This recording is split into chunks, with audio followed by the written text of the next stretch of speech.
Nós vamos falar um pouco de osciladores, como é que você faz circuitos osciladores em eletrônica.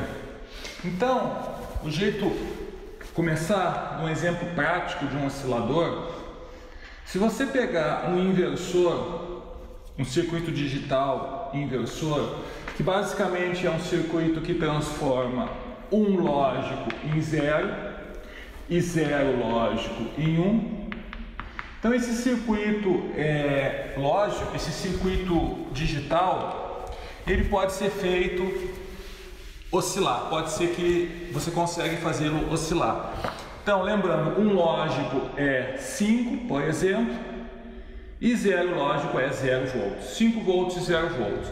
Como é que você faz um circuito desses oscilar? Você vai pegar um resistor aqui, R, e vai colocar um capacitor C aqui, certo? Então esse aqui é um exemplo prático que nós estamos começando a analisar de como que você faz um oscilador.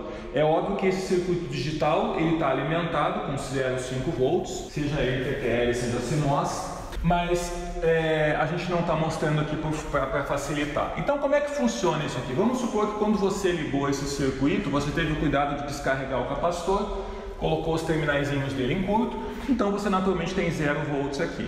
Devido ao efeito do inversor,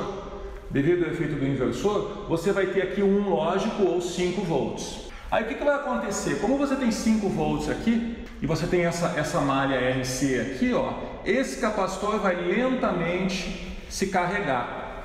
Então se você desenhar no tempo, a tensão do capacitor ao longo do tempo começa em 0 e vai se carregando uma tensão VC de T aqui. Essa tensão carrega aqui. Até quando que ela vai carregar? Ele vai carregar até o momento em que a tensão aqui for interpretada pelo circuito lógico, pelo circuito digital, como sendo um 1. Quando ele interpretar isso como sendo aqui, entre aspas, 1, imediatamente isso aqui vai ser 0. Então, nesse momento, o que vai acontecer? Esse circuito agora vai descarregar até ele interpretar isso como 0 e mudar aqui para 1. Então você está percebendo que a minha tensão de entrada, se é que dá para chamar de entrada aí, porque é um circuito que está em laço, em cima do capacitor ela está submetida a esse efeito de carga e descarga. E como que é a saída desse circuito? O que a gente pode chamar de saída? Um VO de T aqui. Quando esse negócio é 0, quando esse negócio está carregando, aqui eu tenho 0, aliás, aqui eu tenho 1, 5 volts. Quando o negócio descarrega, eu vou para 0. Então ele fica fazendo isso. Você percebe que o tempo de carga e descarga está associado como tal, simplesmente é RC. Ou seja, quem está mandando na frequência aqui é esse par RC. Esse circuito não tem nada a ver com a frequência.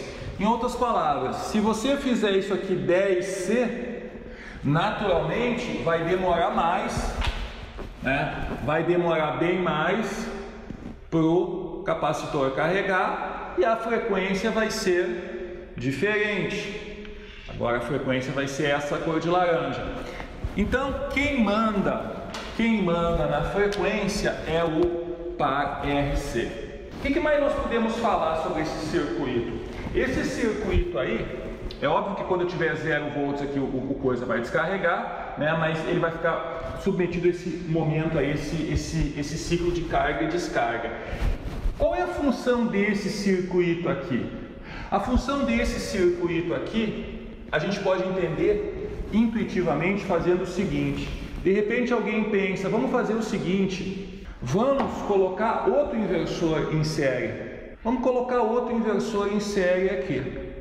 Bom, sem muitas delongas aí, sem muita conta, o que são dois inversores? O que são dois inversores em série? Os dois inversores em série, o sinal que está aqui aparece igual aqui, Então, se aparecer 0 volts aqui, ó, fazendo a nossa continha agora para esse caso, se aparecer 0 volts aqui, porque você recém ligou, eu vou ter 5 aqui, por causa desse inversor, e eu vou ter 0 aqui. Ou seja, esse capacitor jamais vai carregar. Então, você percebe intuitivamente, nesse exemplinho simples, o quê? Que esses dois caras aqui, eles não mexem na frequência, mas eles têm o objetivo de quê? De fornecer um negócio chamado fase, um critério de fase, e nós vamos ver também de ganho ao seu oscilador. Então, o circuito ativo, isso aqui não vamos esquecer, é um circuito ativo, tem DC entrando, alimentando, ele responde por fase e ganho.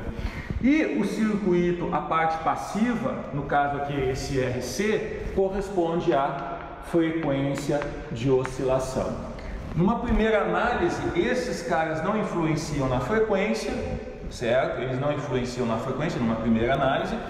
E numa primeira análise, esses elementos passivos aqui não fornecem, não mexem no ganho, tá bom?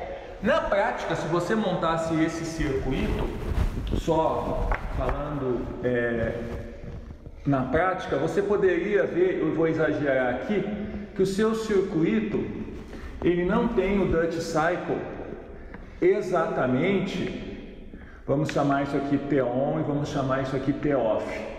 Você vai perceber que esse circuito na prática, ele não tem o duty cycle exatamente igual a 0,5, ou seja, T-on é diferente de T-off.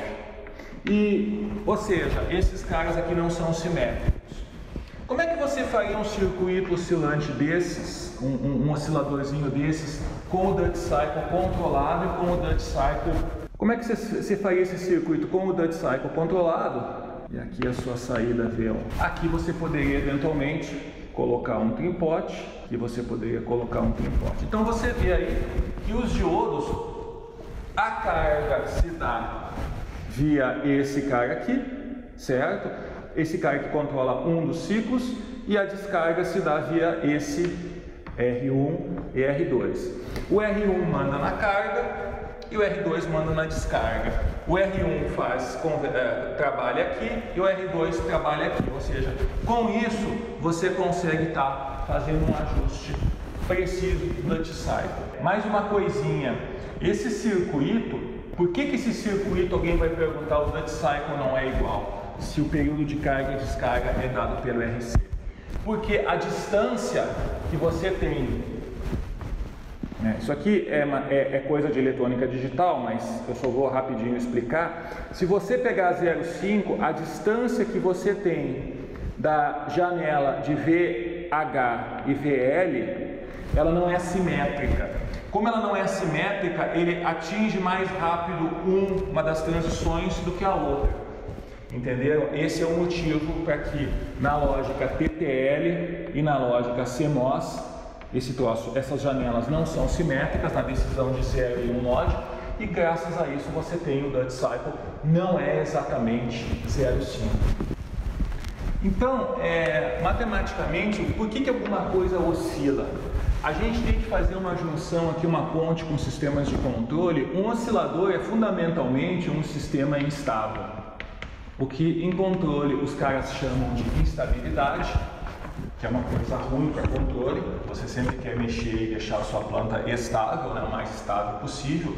E em eletrônica você usa isso a seu favor. Para quê? O que é um oscilador na realidade? Um oscilador na realidade é um circuito que você entra DC e só entra DC, é importante isso, e você sai com uma onda senoidal ou alguma coisa do tipo onda triangular ou alguma onda, etc., que seja oscilante no tempo. Então, um oscilador, por definição, você só entra com DC. O input dele é DC. A partir do momento que você alimentou esse circuito, você tem um sinal oscilante no tempo na sua saída. O princípio do oscilador, então, como nós falamos em controle, você pode identificar através desse loop. Esse loop aqui, se vocês escreverem o ganho realimentado vai ser o quê? A equação de Black, 1 mais A beta.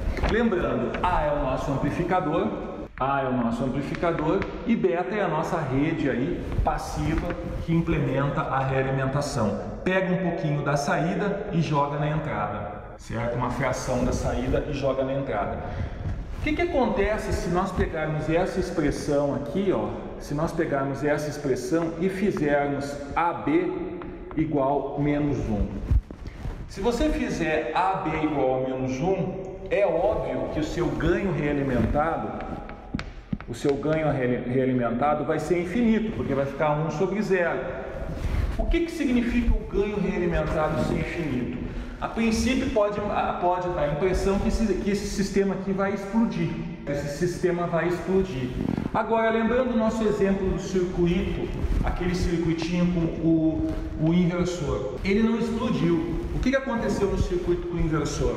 O circuito com o inversor, a saída que nós desenhamos foi uma coisa assim, ó. Ou seja, naquele circuito matematicamente aconteceu alguma coisa exatamente assim, só que ele ficou oscilando entre um valor máximo e um valor mínimo. Então, na prática, devido ao fato óbvio de que você tem uma limitação de alimentação, ou seja, o seu circuito está com mais 12, menos 12, está com mais 5, menos 5, 0, 5, você não vai ter um negócio que vai explodir. Você vai ter um negócio que vai estar oscilando entre valores máximos e mínimos. No caso da oscilação senoidal é um pouquinho diferente, certo? Mas só adiantando um pouquinho, se você fizer um low pass filter aqui, ó, a primeira harmônica, a fundamental desse negócio vai ser uma onda senoidal. Então, isso significa que quando você tem infinito, não é que o negócio vai explodir, o negócio vai oscilar. Então, instabilidade para nós significa o quê? Oscilação. Bom, o que significa A beta igual a menos 1? A beta igual a menos 1, né, a princípio, é mais fácil você visualizar dizendo o seguinte: o produto de A beta em módulo é 1 e a fase de A beta é igual a 180. Vamos analisar esse negócio aqui rapidinho para ver o que isso significa.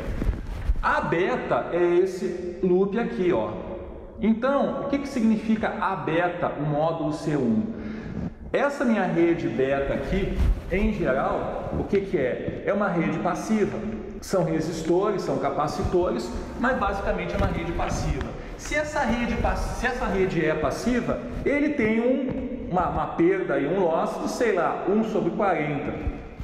Então, o sinal aqui é 1 volt, por ser passivo, aqui é 1 sobre 40, 1 sobre 10. Vamos só colocar aqui. O que significa você ter o produto dos dois dando 1? Significa que esse A tem que ser maior ou igual a 40. Por que ele tem que ser maior ou igual a 40? Para que o módulo seja 1, certo? Em outras palavras, para o sistema oscilar, de acordo com essa regra aqui, o que nós vamos ter que fazer? As perdas que são impostas no meu sinal pela rede de realimentação têm que ser compensadas pelo amplificador. Agora o detalhe aqui é o seguinte: isso na frequência de oscilação. Somente na frequência de oscilação você tem que ter esse critério. As demais você não está interessado. Você vai projetar o seu oscilador para 10 kHz, para 1 MHz. Então é nessa frequência que você tem que ter esse critério aqui. Então, repetindo, o produto, a onda, a senoide que faz esse loop aqui, ó, ela tem que ter um ganho no mínimo unitário. Ou seja, se eu tenho aqui 1 volt pico a pico, deu a voltinha aqui, eu tenho que ter o mesmo 1 volt pico a pico após a volta aqui, no mínimo. E o que significa o módulo de AB C180? O módulo de AB 180 significa, como nós vimos no caso lembrando lá do nosso inversor, que eu tenho aqui AB 180, ou seja, desenhando aqui, ó, eu vou fazer a tripinha, eu vou abrir aqui, A beta. Significa que uma senoide aqui, ó, tá assim, Quando eu estou aqui, ela tem que estar assim, certo? Quando eu for fazer a soma aqui, ó, você percebe que tem um menos. Então eu vou pegar essa coisinha aqui e vou somar aqui, só que eu vou subtrair. O que significa subtrair isso? Significa somar isso.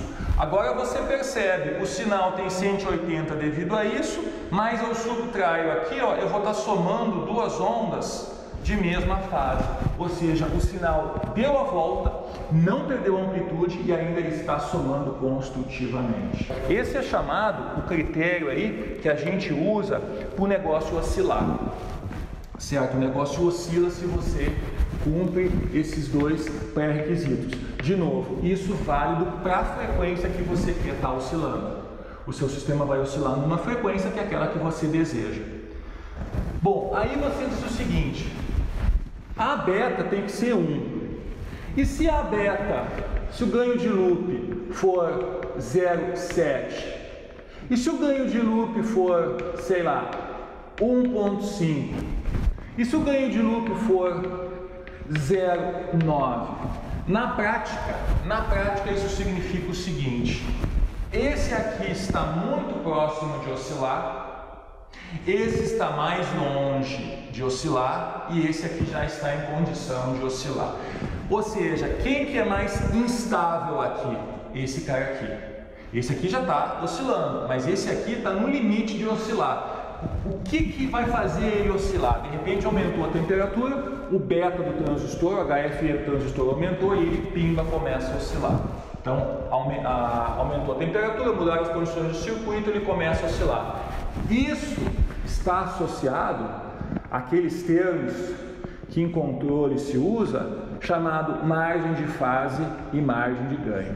Então, em controle você estuda margem de fase e margem de ganho com o quão longe você está da situação perigosa de oscilar. Quão longe você está em módulo e em fase disso aqui que você não quer que oscile, você evita a instabilidade do controle. Aqui é o contrário, nós queremos fazer um oscilador.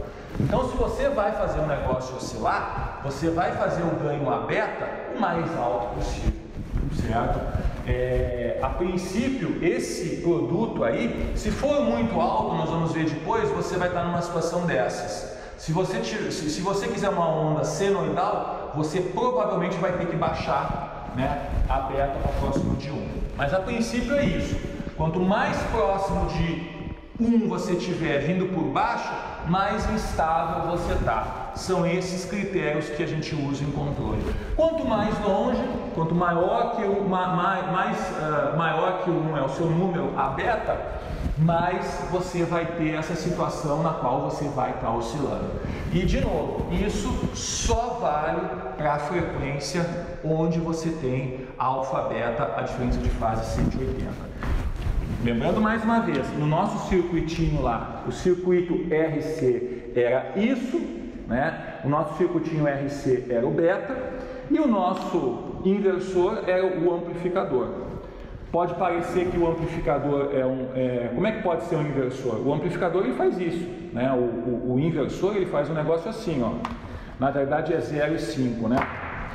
Só para deixar bem claro isso, porque pode parecer que é um negócio maluco, VI por VO. O nosso inversor, quando é 0 ele é positivo, quando ele é negativo ele é 5 e aqui ele faz isso, né? Então essa é a nossa curva do inversor. Você pode dizer, onde está o ganho aí? O ganho está aqui, ó. Se você der um zoom nessa faixa aqui, você vai ficar surpreso que você vai ver uma tremenda de uma derivada aqui, ó. Isso aqui é bem pequenininho, isso aqui é 5 volts, ou seja, o ganho está exatamente nessa transição. Só um adendo, você inclusive pode usar, existem aplicações onde você coloca um inversor aqui com um resistor e isso serve como um amplificador comum. Você joga uma senoide aqui pequenininha e sai uma senoide grandona aqui. Por quê? Porque você está operando nessa região.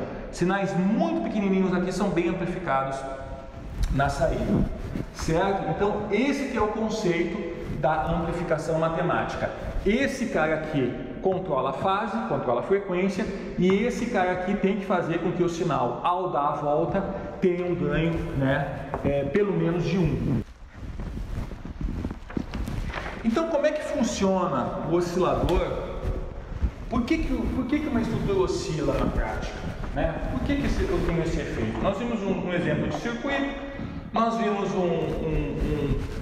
a parte matemática, agora nós vamos ver fisicamente por que o negócio oscila. Aqui eu coloquei o amplificador em série com o beta e coloquei uma chave aqui. A primeira coisa que você percebe é o seguinte: eu não tenho nenhum gerador excitando esse negócio. Muitas vezes o aluno no laboratório pergunta onde que ele vai no oscilador colocar o gerador de sinal. A função do oscilador é exatamente não precisar de gerador de sinal. A função do oscilador é ele gerar o sinal senoidal a partir de uma fonte DC. Então aqui, ó, o circuito é como uma cobra mordendo o rabo, não tem entrada, certo? O que acontece quando você fecha essa chave? Quando você fecha essa chave, presta bem atenção, ao momento que você fechou essa chave, você vai ter aqui, ó, um sinal VI. Você vai perguntar, mas que sinal VI é esse se eu não tenho gerador? Esse sinal VI é ruído. Ruído no mundo real, a gente não consegue viver sem, certo? Você sempre vai ter ruído. E o ruído, a característica do ruído, existem vários modelos de ruído, é um negócio até complicado. A gente tem o chamado ruído branco. O que é ruído branco? Como o nome está dizendo, é um ruído que em todas as frequências você tem uma quantidade de ruído. Existe também o ruído 1 sobre F, que cai com frequência, mas vamos supor que nós tenhamos aí o ruído branco. Todas as frequências aparecem muito pequenininho aqui. É óbvio que na prática um dos sinais que apareceria com uma tremenda de uma amplitude seria os 60 Hz, que nós já vimos, vazando da rede. Mas você vai ter aqui uma banda enorme de ruído que vai estar sendo amplificada por esse amplificador. O amplificador não quer saber se eu tenho sinal ou ruído. Se tiver na entrada dele, ele amplifica. Se ele puder amplificar, se tiver na banda de passagem dele, ele amplifica. Aí esse sinal AVI, que compõe uma banda enorme, ele tem uma atenuação A, beta, VI. Mas aqui acontece o seguinte: essa atenuação do beta aqui, ela é seletiva em frequência. Então, uma frequência aqui, então você tem aqui a banda do seu amplificador e aqui você tem o ruído. Quando você passa aqui, ó, o que vai acontecer? Esse sinal ele vai ser atenuado, mas vai ter uma frequência devido às características do beta, do meu circuito aqui, que vai ser selecionada. E essa ondinha vai aparecer aqui na entrada. Agora não vai ser mais ABVI, agora não vai ser mais VI, vai ter um ganho. Então o que você percebe? Se o sinal, quando der a volta aqui, estiver a mesma fase da entrada, ele vai se somar. Ele se somando, ele vai dar a volta mais uma vez e vai ficar cada vez maior. Por quê? Porque você está somando em fase. O sinal daqui para cá, ele se soma em fase. Então, se você fosse ver no tempo, né, esse processo, você veria que a senoide começaria pequenininha, e aumentando, até ficar num nível estável aí, só a senoide. De novo, quem que faz a seleção da frequência é o beta. Quem que faz a sustentação em amplitude, em energia do sinal dar a volta e sempre se somar construtivamente é o amplificador. Então esse é o princípio, certo? Para que você tenha o seu sinal de oscilação. Tá bom? Você sempre conta com ruído. E isso mostra para vocês uma coisa curiosa. Como você precisa de ruído, às vezes quando você vai simular um simulador de circuitos, o Proteus, Multisim, LT-Spice, você pode perceber que você fez lá o seu circuitinho, a gente já viu que isso aqui é um oscilador, vou dar um exemplo, e você coloca aqui e o negócio não oscila. negócio não oscila. E você fica surpreso, pô, mas não dá certo, e você muda, e você pesquisa, etc, etc, etc. Por que não na simulação? Aí você monta o protoboard e o troço funciona. Por que funciona na prática e não funciona na simulação? Porque na simulação você não tem ruído. A simulação você tem uma situação ideal onde você não tem ruído. Então, a saída, se você perceber isso, é editar o capacitor e colocar uma tensão inicial nele, qualquer tensão, de 1 volt, por exemplo, meio volt, 1 volt, isso não importa. Essa tensão inicial, essa carga inicial que tem o capacitor, essa voltagem inicial, vai fazer com que na simulação transiente o seu oscilador oscile, certo? Então essa que é a diferença da simulação com a prática. Na prática nós temos o ruído. O ruído é fundamental para que você tenha um processo oscilatório. Sem ruído você não oscila. E de novo, o produto AB tem que dar amplitude para a ondinha voltar aqui. A ondinha inicial é assim, a ondinha que deu a volta tem que ser assim também. E ela tem que sempre se somar em fase para que ela fique cada vez maior ao longo do tempo.